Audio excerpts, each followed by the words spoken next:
reflecting on some of the great things that have happened during the festival, and my colleagues, the programmers, are going to tell you a little bit more about that. But I just want to single out a few of the new initiatives that we had this year. So we've had an expanded industry program. Joe Bateman, thank you for that. We've launched our LGBT mentorship program, and we worked on a groundbreaking project with the British Council, 5 Films for Freedom. Hope you guys have spotted this and watched one of the films. But 5 films from the festival, short films, have screened on the BFI Player in 127 countries, at least 5 where homosexuality is punishable by death. We've had 100 million people, more than 100 million people, engage on social media, and it's really affected us all and made us reminded all of us why festivals like this and LGBT initiatives around the world are still so important. There's no two ways about it. It adds up to something of a record breaker.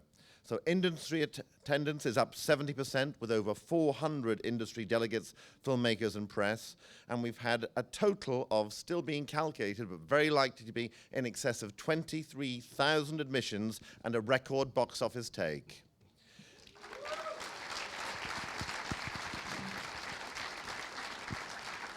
So I'd just like to say thanks for being such a great audience, and here's to the 30th edition next year.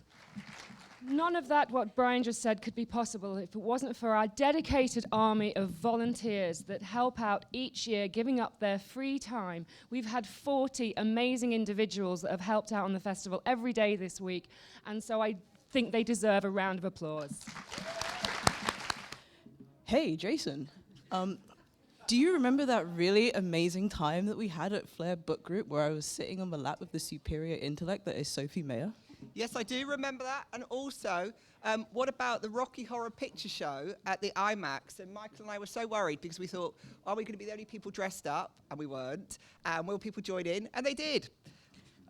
Also, do you remember the really amazing Q&A that we had on this stage with Sully Delat, who managed to make an amazing panoramic film all about LGBTI Kenyans using a Canon 5D on $15,000?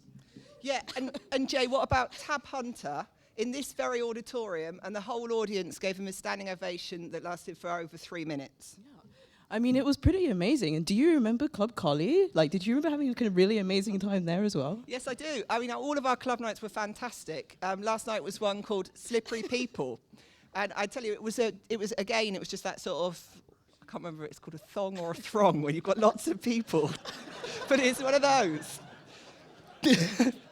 It was a thong. A thong of mostly women, I think, and at Slippery People, and you would have had to have been lubed up to get through that crowd. Yeah, absolutely. And you know what? Sometimes I think to myself, Jason, this is what it would be like if we smashed the patriarchy. Right on, Jay. For all of you Flare regulars, I'm sure that Malcolm Ingram is a name familiar to you all. We've shown his work many times before in the festival, most recently his wonderful documentary Continental about the infamous New York City bathhouse, which some of you may have been lucky enough to see last year.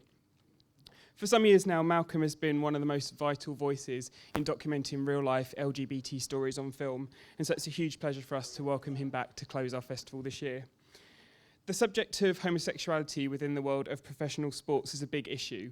So big, it seems, that sometimes there's a reluctance to actually discuss it. So it's great to see this issue addressed with such integrity and with such an inquisitive mind as it is in Out to Win.